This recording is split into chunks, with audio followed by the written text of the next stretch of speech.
Romina, anong namang ginagawa mo dito? Daniela, sa tuwing lagi na lang ba tayong magkikita, yan na lang ba ang lagi mong ipapamuga mo kad sa akin? At hindi ko kasi alam kung bakit ka pumunta dito. Ano ba? May business ka ba dito para pumunta ka dito? Ano pakialam mo? Ano kailangan lahat ng galaw ko? Kailangan ko sabihin sa'yo? Bakit? Pag sinabi ko ba sa'yo lahat ng galaw ko, babayaran mo ko? Alam mo, pitch and pico, 10,000. Sige. Papayag ako na lahat ng galaw ko, pakialaman mo. Pero may bayad, 10,000 kada tanong mo kung saan ako mampupunta.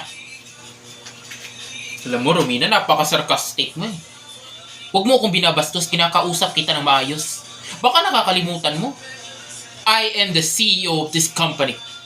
Kaya wala kang karapatang bastusin ako ng ganyan. Ano yan ang pinagmamalaki mo, Daniela? CEO ka? Pwede ba huwag na nga tayo maglukuhan, Daniela? Alam naman natin kung anong meaning ng COO.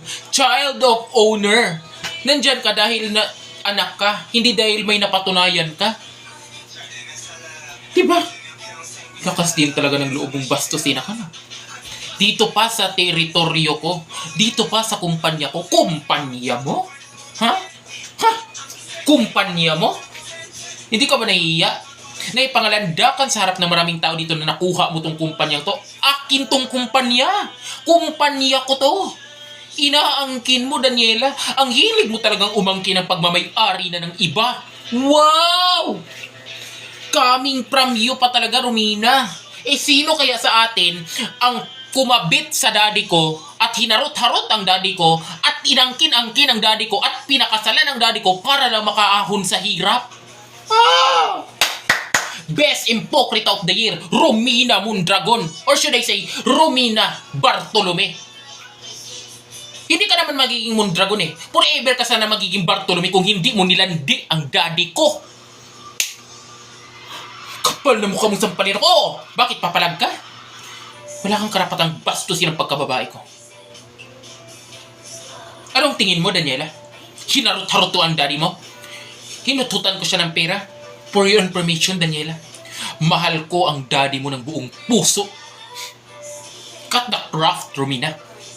Alam naman natin ang lahat kung ano talagang pakay mo sa daddy ko. Pera. Dahil mukha kang pera. Kaya wag na wag mo kong pagsalitaan ng ganyan. Dahil, kung tutusin, utang na loob mo sa akin ang magandang buhay na tinatamasan mo ngayon. Dahil kung hindi dahil sa akin, hindi mo makikilala ang daddy ko. At kung hindi dahil sa akin at hindi ako pinanganak sa mundo to, hindi mo makikilala ang daddy kong hinarot mo. Kakarami ka na, Romina. Hindi ako titigil, Daniela. Sa tuwing binabastos mo ang pagkakatao ko, kahit ilang sampal pa ang pwede kong gawin sa'yo, okay lang. Kaya hindi ka titigil sa pag-maiinsulto sa pagkababae ko, sasampalin ko ng sasampalin yung pagmumuha mo hanggang sa lumipad yan sa Amerika. Gusto mo paduguin ko ang bibig mo? Gusto mo tanggalin ko lahat ng ngipin mo? Ha?